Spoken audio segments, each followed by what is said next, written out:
Olá, meu nome é Alberto, seja muito bem-vindo e bem-vinda ao canal do e da Dev Eficiente. No episódio de hoje nós vamos falar sobre REST. Especificamente nós vamos revisar o artigo escrito por Roy Fielding e entender o real papel do REST dentro da web e como ele se conecta com as aplicações que nós desenvolvemos já faz bastante tempo.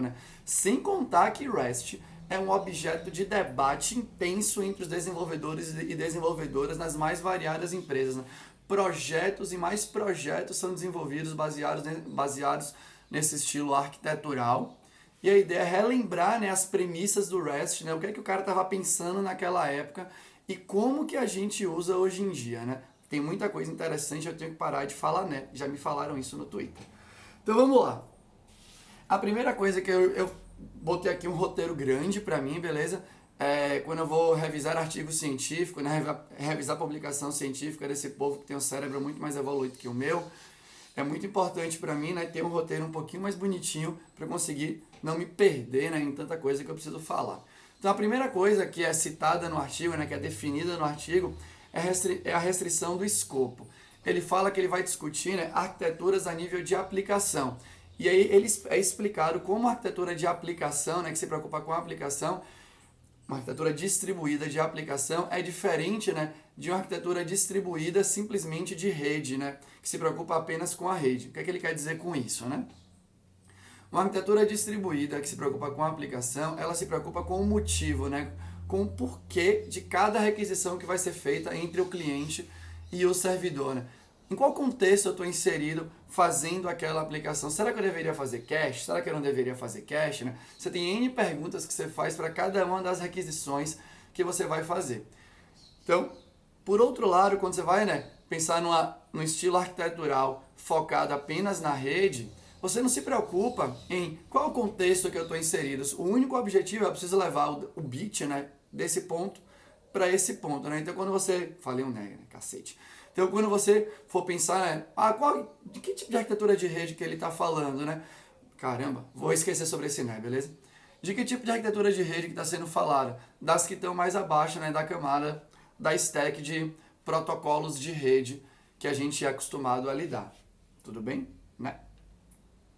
Uma outra coisa, que é importante, ele cita que usou diversos insights, de outras arquiteturas de rede para compor o REST, que é o que a gente vai falar aqui daqui a pouco. Então é importante, é sempre importante você imaginar que novas ideias, a sua criatividade surge através de conexão de informações que você já tem anteriormente. Roy Fielding nunca poderia ter criado o REST, definido o REST, se ele não fosse um especialista em arquitetura de sistemas distribuídos, protocolos de rede, se não estivesse olhando para isso o tempo inteiro, se não conhecesse a web, os desafios que a web tinha trazido naquele momento e por aí vai. É muito importante você lembrar disso o tempo inteiro também. Uma outra coisa mega importante citada no artigo. Arquiteturas pensadas para a web, então arquiteturas distribuídas para nível de aplicação, pensadas para a web, precisam supor que elas vão transferir grandes quantidades de dados. Então, se você for pensar numa request que a gente faz hoje, pensando aqui no navegador, então você tem navegador fazendo uma requisição para um servidor qualquer. Olha lá no seu Firebug, no seu DevTools do Chrome, enfim, o tanto de informação que vai numa requisição quando você quer pedir apenas uma página. Porque é um protocolo super generalista, pensando bem quando a arquitetura, só para voltar aqui, quando ele pensou no estilo arquitetural definido como REST, ele estava imaginando, foi em 94 que isso saiu, ele estava imaginando, a gente está em 2020, ele estava imaginando um super futuro ali. Então ele pensou num estilo arquitetural que abraçasse todo o processo evolutivo da web. E a web nasceu para querer transferir coisas, querer transferir dados ali, por aí vai. Não só dar uma pequena quantidade de dados, uma quantidade já maior do que o convencional. Tudo bem? Uma outra coisa que é mega legal também, que ele fala que uma arquitetura que for pensada para a web tem que imaginar um conceito escrito no artigo, deve ser que deve vir de outros lugares, eu que não conheço, que ele chama de escalabilidade anárquica. Falando por mim, Alberto, em nenhuma roda de conversa que eu estive presente, alguém citou essa expressão, escalabilidade anárquica. O que ele quer dizer, né, com escalabilidade anárquica? É que você não consegue prever qual que vai ser a carga de requisições que vão surgir em determinado momento do tempo. Porque a web é justamente a utilização da web atravessa o mundo inteiro. E estava crescendo e cada vez mais o tipo de utilização que estava sendo feita naquele momento. Então, a arquitetura que fosse pensada para definir como a web ia funcionar, né, para definir os protocolos que seriam escritos a nível de aplicação, precisavam pensar, né, no que ele chamou de escalabilidade anárquica. E aí eu me peguei pensando, né, será que os projetos que são desenvolvidos hoje em dia, enfim, né, pelas empresas mais conservadoras, pelas startups, será que o povo está achando que vai cair em escalabilidade, em cenários de escalabilidade anárquica? Será que eles não conseguem, estão achando que não conseguem prever o volume de uso que vai acontecer naquele determinado intervalo de tempo, e aí fica todo mundo querendo achar arquiteturas, pensando em, de novo, né, arquiteturas de aplicação que suportem uma coisa muito incrível de requisições. Eu tenho que ter um auto-scaling muito louco no meu cloud, que tem que ser mega elástico, e eu tenho que ter uma infraestrutura muito doida para suportar. Será que você precisa de uma escalabilidade anárquica? Bom, fica para reflexão, né? E aí, né, ele continuou, né, então uma outra coisa, né, que ele cita que é muito legal, que a web foi vítima do seu próprio sucesso, né? A primeira versão do protocolo implementado, né, para possibilitar a transferência, né, dos hypertexts ali, né, dentro da web, quando tem as primeiras versões ali do HTTP, não foi pensado que uma página ia precisar de mais de uma requisição para ser mostrada para o usuário final. Então, a pessoa pensou que ia ser documentos de texto simples, o cliente faz uma requisição, o bagulho volta, exibe e vamos que vamos, né? Isso foi o cenário imaginado quando se definiu, né, um estilo arquitetural para desenhar a primeira versão da web dentro do planeta, né, que começou a ser mais comumente utilizada. E obviamente que a gente sabe, olhando para 2020, obviamente a gente entende que a web é um cenário muito mais rico, né? A página vem com milhares de coisas, a resposta vem, né, indicando milhares de outras requisições que precisam ser feitas, e isso meio que ditou a evolução, né, do protocolo HTTP, né? Tanto que a gente está no HTTP 2, bem que olhando muito para esse mundo moderno que a gente tem hoje, né, para esse estilo moderno de utilização da web. Mas lá para trás, olha quem apareceu, olha ele aqui, o gato e a sua participação especial. Mas lá para trás, a galera pensou, né, que todo mundo ia pedir uma página e nada. E aí lá em 94, né, começou a ser calma aí não, Heisenberg, aí não. Começou a ter um processo, né? E a galera começou a perceber que muita página vinha com outros links para recuperar a imagem. E aí a página deixou de ter uma requisição só para ser montada, para ter N requisições ali para serem montadas e por aí vai. Então, tudo começou a precisar escalar mais do que a arquitetura naquele momento suportava. E isso foi o objeto de observação de Roy Field para ele tentar propor um novo estilo arquitetural que fosse suficiente, né, para aquele momento e para um futuro distante também, né, de evolução aí da web. E aí no final, né, esse é o capítulo 4 da dissertação dele, no final ele explica, né, que naquele momento então ele ia propor um estilo arquitetural chamado de Representational State Transfer, que tinha sido desenvolvido, né, pensando na web moderna e olhando muito para o futuro, para suportar todas as evoluções que viriam a partir daquele momento. A gente sabe quanta coisa aconteceu, né, antes do HTTP 2, de novo, né, que foi a versão nova do protocolo, implementada também, né, pensando, né, ainda inspirada pelo REST, se eu não me engano, e o HTTP antes do HTTP 2 também era o protocolo HTTP 1.1, 1.2, sei lá qual era a versão, também era o protocolo padrão, né, usado a nível de aplicação para transferir todas as informações, né, quando você queria fazer uma requisição dentro da web, o protocolo o HTTP é o protocolo de aplicação usado para levar os dados, né, e para receber a resposta do seu servidor. E aí é uma coisa que é importante você pensar, né? O HTTP, ele fala isso no capítulo 6, que eu vou deixar para um outro vídeo, né?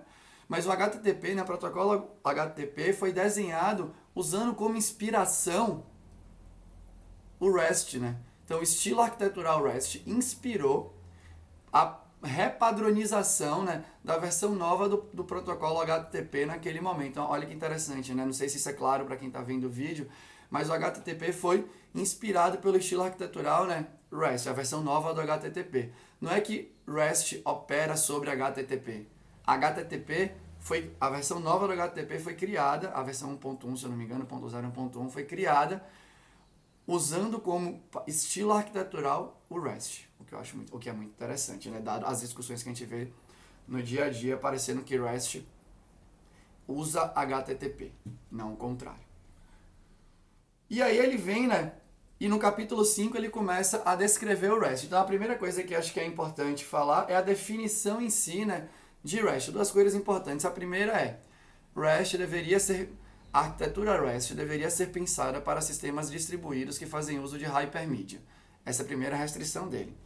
E aí vem a definição formal escrita no artigo. REST é um estilo híbrido derivado de várias arquiteturas de rede combinado com restrições adicionais que definem um conector de interface uniforme. Beleza? Então, né, quando você tiver, né, alguém estiver falando, mas eu acho que REST é isso, eu acho que REST é aquilo, você não acha que REST é nada. REST é o que está escrito aqui. Está definido formalmente no artigo. Ou se tiver uma outra redefinição pelo autor, né, alguma outra publicação que eu desconheço, você também pode usar ela. Mas não é uma coisa opiniativa. Você não tem uma opinião sobre o que é REST. Está definido no artigo da autoridade máxima, que foi o cara que escreveu. Acabou. Zerou. Não tem mais o que falar. Beleza? E aí, né, ele explica, é muito interessante que ele explica, né, como foi que ele definiu essa arquitetura. E olha que legal, gente. O negócio é tudo muito conectado mesmo, né? Olha que interessante. Ele fala que você tem dois jeitos de definir ali uma arquitetura, né? Ele explica, né? Que você pode definir uma arquitetura quando você não tem nenhum tipo de restrição, quando você parte do zero, nada lhe restringe, você pode chegar num quadro branco e desenhar o que você quiser, definir o que você quiser. Esse é um tipo de arquitetura, né? Não é nenhuma novidade, acho que de hoje em dia, né? Mas olha, um jeito fácil de explicar, né? E o outro jeito de você definir uma arquitetura é quando você tem restrições e um contexto muito bem definido, que era o caso da web naquele momento, né? A galera já entendia, né, o uso da web, já entendia os problemas que estavam acontecendo baseado no estilo arquitetural utilizado na web até aquele momento. Então ele tinha que partir daquele conjunto de restrições, né, que eram importantes, não tem que ter escalabilidade anárquica, os documentos precisam ser transferidos, por aí vai. Ele tinha que partir daquele conjunto de restrições que formavam o coração da web, o core da web, para ele propor, né, um estilo arquitetural que abraçasse aquilo e possibilitasse a evolução, né, da web dali para frente, beleza? Então agora eu vou começar a falar para você as restrições que ele definiu dentro do REST, que são importantes, que precisam ser seguidas, dado, né, o que ele estava tentando resolver, que era, eu preciso definir um estilo arquitetural que vai ser utilizado para escrever a forma como a web funciona, a maneira para implementar, né, para dar suporte ao funcionamento da web do planeta. Então, olha o nível de escalabilidade que essa arquitetura deveria suportar, beleza? Tô até nervoso falando sobre isso, eu tô achando muito legal. Então, a primeira coisa, né? Primeira restrição, obviamente que um estilo arquitetural para a web deveria suportar o cliente-servidor. Isso aqui já era... E aí ele... por sinal, né? Eu já falei que ele é derivado de várias arquiteturas de redes. Ufa. Então, né, a primeira coisa é essa, né? Então, eu preciso suportar, né, o estilo cliente-servidor, que é muito importante para a web, né? Ele entende que o cliente é onde vai ter a interface do usuário, onde as informações vão ser renderizadas e mostradas para o usuário final, para um ser humano em geral ou para um outro computador. E do outro lado, você tem, né, um servidor que tem todos os dados e tem toda a informação que vai ser provida para que aquilo seja renderizado ou entendido, né? Na verdade é entendido por um ser humano, por um computador e por aí vai. Então isso é muito importante. Ali, e aí você tem essa mobilidade, né? O seu cliente pode ser qualquer coisa em qualquer intervalo de tempo aí, né? Em qualquer tipo de cenário. Então essa era uma restrição, a primeira restrição ali. Por mais que a gente saiba hoje em dia, né, que infelizmente com a explosão de SPAs e por aí vai, a gente tem clientes que são escritos hoje em dia dentro do navegador, que já é um cliente da web, né? Mas você faz a sua SPA, que meio que descarta o funcionamento de um navegador para implementar tudo de novo. E a sua SPA, infelizmente, não é tão inteligente quanto o navegador e meio que quebra o que ele está dizendo aqui, né? Que o cliente poderia evoluir de maneira distinta do servidor, o que é mentira, que atualmente quando você quebra, né, um contrato de um endpoint, quando você troca, né, as informações que são enviadas, quando você troca os dados que são enviados do endpoint para o cliente, a sua SPA quebra porque você espera que aquele JSON tenha aquelas propriedades específicas, beleza?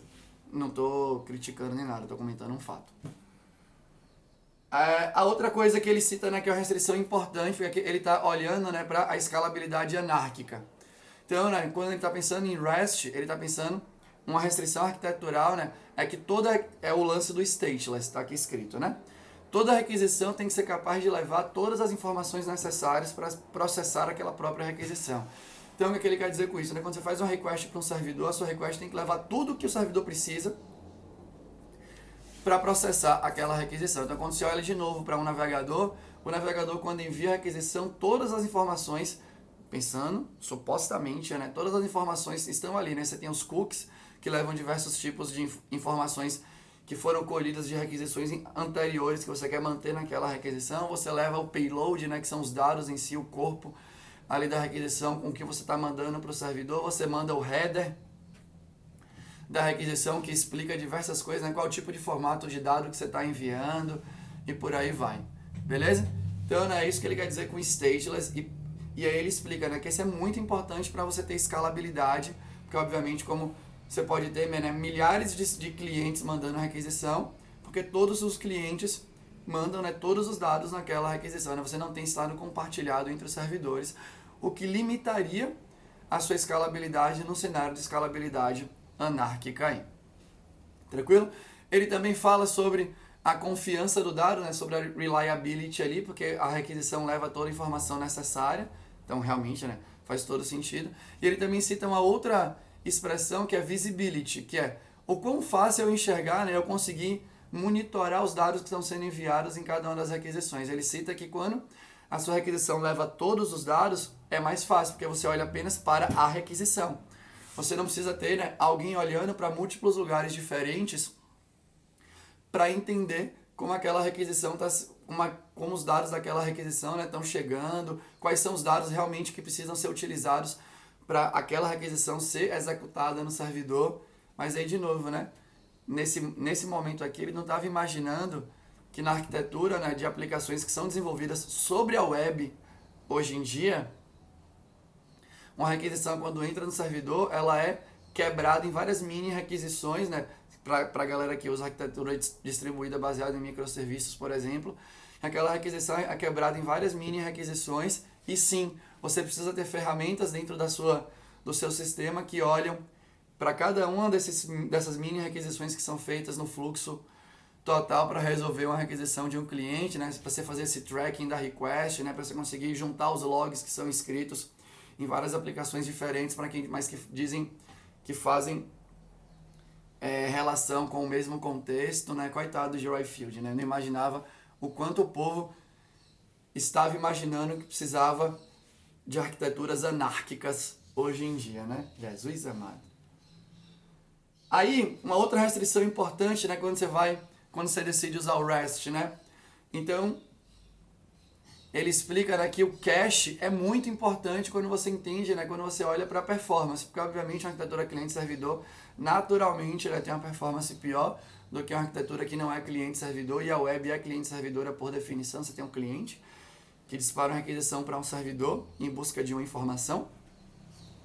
Então ele fala que o cache é muito importante, né? Então o seu servidor precisa ser capaz de informar numa resposta que aquela resposta pode ser cacheada no cliente. E aí ele define as restrições, as constraints do cacheamento, né? Quanto tempo pode ficar cacheado, né? 1 minuto, 5 minutos, 10 minutos, 10 horas, 2 dias e por aí vai. E o seu cliente pode ou não fazer uso dessa informação, né? Então, quando o seu cliente recebe a informação que é dita que pode ser cacheada, ele explica que o seu cliente pode tomar a decisão. Puta, agora então quer dizer que a partir da próxima requisição similar, que é igual à anterior, eu não preciso mais ir no servidor. Eu uso a informação que já está aqui guardada comigo. E o navegador faz isso. O seu navegador faz isso, né? Quando o seu servidor responde uma página HTML, ou responde um CSS, né? Ou responde uma imagem e define ali um header de cache, olha, você pode ficar, né, por tanto tempo e por aí vai, o seu cliente navegador é capaz de, ele começa a não fazer novas requisições a partir daquele momento, naquele intervalo de tempo, a não ser que você mande o navegador não fazer a requisição. Tudo bem? Então a pergunta que eu te faço é, quando você implementa a sua SPA, né, você está usando o seu Angular, seu React, ou o seu JavaScript Vanilla, ou algo do gênero, e você está usando ali a função fetch, que é presente no navegador, por exemplo, né? Quando você recebe a resposta, você analisa os headers da resposta para verificar se aquela resposta pode ser cacheada e você guarda, por exemplo, aquele JSON no seu local storage.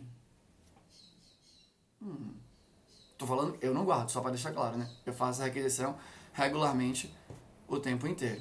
Só para deixar, enfim, só para explicar. Beleza? Então, né? Você guarda isso? Eu tô aqui pensando, né? Eu tinha feito um sistema quando eu trabalhava ainda na Kaelon, né? Que eu deixei lá um presente de grego pro povo, que era para fazer a nossa gestão de performance, né? De objetivos e performance trimestralmente e tudo mais. E aí sempre no final, ou no início de cada trimestre, a gente se reunia, né? Passava uma semana definindo quais seriam os nossos objetivos do trimestre. E aí todo mundo cadastrava ali no sistema e por aí vai. Ou seja, aqueles objetivos não mudariam pelos próximos 3 meses. Você já pirou? Pensa nisso comigo. Não mudaria pelos próximos 3 meses. Ou seja, eu poderia fazer com que o meu endpoint escrito lá no meu springão da massa definisse no cabeçalho da resposta que eu estava dando, né, para o JSON que era retornado, listando os objetivos da pessoa naquele determinado momento. Eu poderia falar assim, olha, você pode cachear essa informação pelos próximos 3 meses. E a minha aplicação, cliente, escrita em React, eu poderia fazer um if. Esse cara aqui disse que eu posso fazer cache. Posso fazer cache, interessante. Olha o caminhão passando. Se eu posso fazer cache, então eu vou guardar no local storage. E vou dizer, né, o timestamp de quando eu guardei isso daqui. Porque sempre quando a pessoa entrar nessa página, a primeira coisa que eu vou fazer é, tem 3 meses desde que eu guardei essa informação no local storage? Não. Se não tem, então eu vou recuperar. E imagina o ganho de performance que eu teria, né? Você faz isso na sua SPA? Você faz isso no seu microserviço que consome um endpoint, que consome, né, um outro microserviço? De novo, né, REST não tem a ver com HTTP. REST tem a ver com o estilo arquitetural que você pode aplicar sobre qualquer comunicação e sobre qualquer comunicação entre duas aplicações. Beleza? Você faz isso? Eu acho que você não faz, né, seu REST wannabe.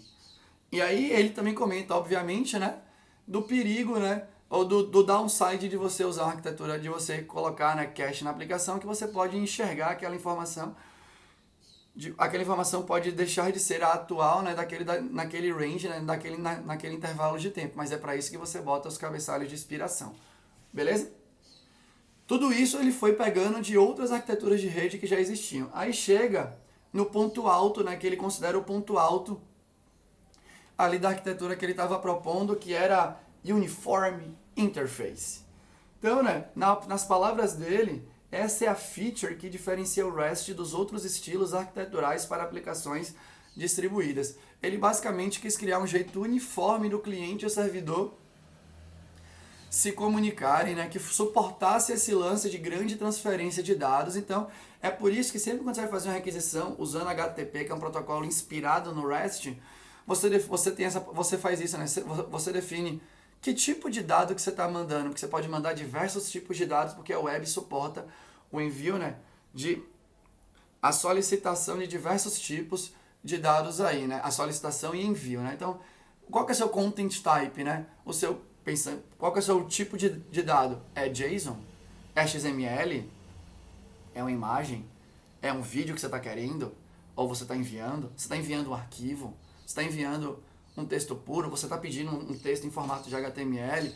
Então, né, ele tinha que imaginar um estilo arquitetural, né, que colocasse essa restrição ali dentro, né? Você tem que ser capaz de suportar diversos formatos de comunicação, né? Com diversos tipos de metadado que você pode colocar sobre esse formato. Qual língua que eu prefiro, né? Isso aqui é inglês, é português, é japonês, é russo? E por aí vai. Então ele comenta, né? Ele deixa claro que o REST vai degradar a performance de comunicação entre as suas aplicações, porque ele pressupõe, né? Ele pressupõe que toda comunicação que vai ser feita vai enviar uma grande quantidade de dado. Então já está lá dizendo que vai degradar a performance. Não é nenhum insight que você teve hoje em dia. Ah, não vou usar HTTP aqui, né? Eu não vou usar esse protocolo HTTP, né, que é inspirado no REST para a comunicação entre os meus microserviços, porque obviamente isso vai degradar a performance, porque o HTTP é um protocolo muito gordinho, né? Então, tá lá escrito, né? Você leu? Eu também não tinha lido nas primeiras vezes. Beleza? Então, tá lá escrito. Então, por outro lado, é o que ele entende que vai possibilitar, né, a evolução da web. Olhe para 94, né? E é verdade, né? O quanto que a web não evoluiu, né, com um cliente mega inteligente, que é o navegador, suportando todo esse dinamismo que as pessoas estavam que as pessoas colocaram, né, em cima da web. Então, né, mas essa é a cereja do bolo, né? Quando ele chega nessa seção do artigo, ele não cita nenhum outro artigo para trás, enquanto que nas outras seções ele cita outras arquiteturas de rede que inspiraram ele. Uma outra coisa que ele entende que é uma outra restrição importante, né, para a arquitetura REST é o que ele chama de layered system. Né? Então ele fala que uma arquitetura REST precisa ter várias camadas ali no seu caminho de comunicação, né? Justamente, né, qual que é a ideia dele quando ele fala isso? Uma camada, e aí ele restringe, né? A camada superior só conversa com a camada subsequente, né? Por quê? Porque a camada de subsequente funciona como uma proteção para a camada superior. Então, se alguma coisa mudar daqui para trás, essa aqui não vai sofrer não vai sofrer, né? Ai, caramba, a palavra fugiu, né? Não vai sofrer nenhum efeito colateral. Eu não vou editar isso, beleza? Não vai sofrer nenhum efeito colateral. Então você tem várias camadas aqui, né? Então quando você olha isso aí na web hoje em dia, né? Você tem diversos proxies entre um lugar e outro, né? Você tem, né, diversos servidores que servem conteúdo diferente do seu servidor de aplicação em si, por aí vai. Você tem várias camadas entre a sua requisição até chegar no seu servidor que roda a sua aplicação em si. E aí, qual que é a parte legal, né? Ele cita que essas camadas podem degradar a performance de uma requisição, porque obviamente agora você passa por várias camadas. Mas por outro lado, essas mesmas camadas fornecem, né, mecanismos de cache, né? Cache compartilhado entre vários clientes. Então, geralmente, qual tipo de cache compartilhado que a gente mais vê, né? Cache de imagem, cache de arquivo JavaScript, né? Pensando na web. De vez em quando, cache de página HTML institucional e por aí vai, né? Tudo isso está nessas camadas intermediárias da sua comunicação. Então, essa é uma restrição, né, que ele coloca no estilo arquitetural que ele estava propondo. E aí agora eu fico pensando de novo sobre isso, né? Será que quando a pessoa vai lá e desenvolve uma aplicação web, pouco importa se é um CRUD ou se não é um CRUD, e ela divide e ela fatia a aplicação web dela em várias camadas, será que ela estava pensando nisso? Será que ela está pensando nisso? A minha aplicação web precisa de um estilo arquitetural tão escalável quanto a web total do planeta. Então eu preciso me proteger, né? E se eu mudar de framework? E se eu mudar de biblioteca? E se eu resolver mudar a implementação deste método aqui, né? Ou se eu resolver mudar a interface pública desse método, eu não quero quebrar a chamada lá no meu controller que eu estou usando uma linguagem compilada e a IDE que eu estou utilizando me diria que deu pau de compilação. Então, deixa eu fazer aqui, né? Deixa eu pensar numa arquitetura tão interessante, né? Tão escalável, né? Tão moderna quanto o REST para minha aplicação super contextualizada para um tipo de cenário específico, para um público específico. Me perdoa, gente. Beleza? O REST, obviamente, é um estilo arquitetural complicado, difícil de entender, difícil de implementar, né? Tudo mais, porque ele é generalista, né? Ele cita isso no artigo, ele tinha que pensar no futuro, um futuro distante, porque ele entendia que a web ia ser utilizada pelo planeta inteiro de formas inimagináveis. é diferente das aplicações, grande maioria das aplicações do mundo inteiro. Pode pegar qualquer uma que você queira, beleza? É óbvio que tem escala, mas do mesmo jeito que você pode pegar Facebook, Netflix, né, e tudo mais, os caras são puta mega importantes no contexto da web em geral, né? São muito mais difíceis do que os projetos que são desenvolvidos por outras startups e por outras empresas no planeta. Então, flertam mais com o estilo de arquitetura anárquica até do que com os outros, obviamente. Mas lá, eles mesmos sabem que eles não são a web, né? Do mesmo jeito que você deveria saber no seu projeto que você está desenvolvendo na sua empresa. Beleza?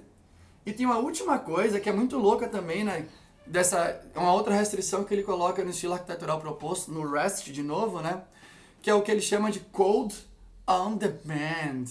Ou seja, né? O seu cliente tem que ser capaz de executar um programa, né? Um pedaço de um programa que não foi ele que escreveu, né? Ele tem que ser capaz de executar, né? Um mini trecho de uma lógica que não foi ele que escreveu. O que ele quer dizer com isso? Que o cliente que é escrito inspirado no REST precisa ser capaz, precisa ter a infraestrutura necessária para executar programas que ele não sabe o que fazem. O exemplo da vida real, de novo, é o navegador. O seu navegador recebe trechos, por exemplo, de JavaScript que são utilizados ali dentro daquele programa que é o navegador.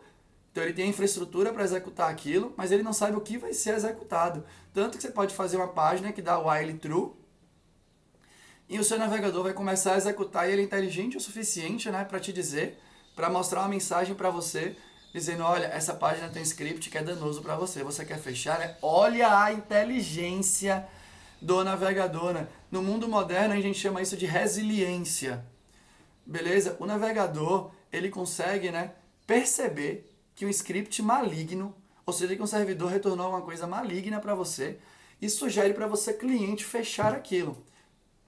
É muito louco, né? Então, a aplicação cliente, né? Então, o seu microserviço que você está fazendo aí na sua empresa agora, nesse exato momento, ele consegue perceber que o outro microserviço está cagado, está demorando de responder ou está devolvendo uma coisa que está ferrando o seu funcionamento nesse microserviço. O seu microserviço tem essa inteligência de perceber isso e dar shutdown naquela comunicação naquele momento, ou falar assim, eu quero saber de uma, pelos próximos 30 minutos, eu não vou consumir aquilo ali não, viu? Aquilo ali está barreando o meu trabalho nesse exato momento. Você tem essa... Tem isso? Não tem. Me perdoa. Não tem. Não tem, né? O navegador ele é criado, né? Todas as coisas do navegador é criada pensando no REST, né? É um software muito, muito, muito complexo. Muito complexo. Complexo mesmo, né? De carga cognitiva altíssima. Se a gente abrir o código do navegador, provavelmente a gente vai ter que viver algumas vidas para entender o que está acontecendo ali dentro. E o seu microserviço não faz isso, me perdoa. Mas ele não faz isso. Tudo bem? Então, essas são as restrições, né, que ele pensou quando ele estava definindo esse estilo arquitetural. E no 6º capítulo do artigo, ele fala das implicações disso sobre o HTTP, né, como eu falei, vai ficar para um outro vídeo. Beleza? Então, né, tem algumas coisas que eu acho que é importante concluir aqui no vídeo, que eu considero que são interessantes, né? No fim, qual que é a única aplicação cliente que consome informação de um servidor, que realmente implementa os conceitos de REST, é o navegador. O navegador tem tudo isso. O navegador executa código sob demanda. O navegador consegue evoluir o navegador evolui, né, sem saber como é que o servidor está acontecendo. O navegador se adapta a mudanças de contrato do ponto que ele está fazendo a requisição, né, do endpoint. Você troca, né, o JSON, o HTML, você troca o CSS. Então, o seu servidor, né, responde um HTML completamente diferente do que estava sendo respondido anteriormente e o navegador consegue renderizar isso para você lindamente, né? O navegador consegue perceber que você retornou um código maligno. O navegador consegue perceber, né, que o seu endereço, que o local de consumo daquela informação, né, mudou Porque na sua resposta você mandou um header dizendo, olha, o endereço agora que você tem que fazer uma requisição para pegar essa informação não é mais esse, é o outro. E isso foi mudado de maneira permanente, isso fica registrado no navegador, ele consegue tirar proveito sobre isso. O navegador consegue aceitar, né, as informações de cache que o servidor manda, porque ele sabe que é importante para escalar, né, para ele não ficar batendo no servidor o tempo inteiro, para não causar, né, crash no servidor e por aí vai. Então são princípios lindos de um design de um estilo arquitetural excepcional, beleza? Com um software mega complexo que implementa. E aí, né, a verdade é a seguinte, você não é REST. Isso. Não entenda como uma crítica, entenda como um elogio. Você pode fazer algo muito mais simples para rodar a sua aplicação. Esquece esses negócios de fazer put, delete, patch, não sei o que e por aí vai, né? Relaxa com isso, é get post, fica feliz. Get para recuperar, né? Porque é um sinal ali que você pode fazer cache da informação, né? Você pode dar F5 livremente no seu navegador. O seu navegador, ele é tão inteligente. Olha isso, né, gente? O seu navegador... E por que eu tô dizendo para você que não é só get, é só post? Porque se você faz tudo só com post, o navegador vai mostrar um pop-up para o seu usuário, falando assim, olha, você vai enviar, né, informações que podem gerar alteração no contexto do servidor. Você tem certeza que você quer enviar isso novamente? E aí você vai ferrar a experiência de uso do seu cliente com a sua aplicação web. Então, quando eu falo get post, é justamente por isso, né? Get, você pode dar F5, F5, F5, F5, F5, que o navegador vai ficar de boa. E post, você vai enviar uma vez, vai alterar o que precisa ser alterado, né? E você vai fazer o redirect para outra informação que vai recuperar aquela um redirect para outro endereço que vai recuperar aquela informação. Usa get post, meu filho, minha filha, relaxa. Get post para tudo, para tudo. Acabou com isso. Eu vou fazer um CRUD, né? Put e delete e não sei o que. E por aí vai, né? Usa get post, bota uns cache aí no meio do caminho, fica feliz, vai ser mais do que suficiente para a maioria do código que você desenvolve. Beleza? Era isso que eu tinha para falar para você hoje. Eu espero que o vídeo tenha sido útil para você de alguma maneira, beleza? Muito obrigado por ficar comigo até o final do episódio. Se você tem um comentário positivo, deixa aqui. Se você tem um comentário negativo ou construtivo, deixa aqui também. Eu vou ficar muito feliz de ler e responder, beleza? Lembra de ficar em casa. Ainda estamos em época de coronavírus, beleza? Se protege. Quando tudo passar, a gente volta a andar na rua, beleza? Para o chamado novo normal. Tranquilo? Muito obrigado. É isso. Falou!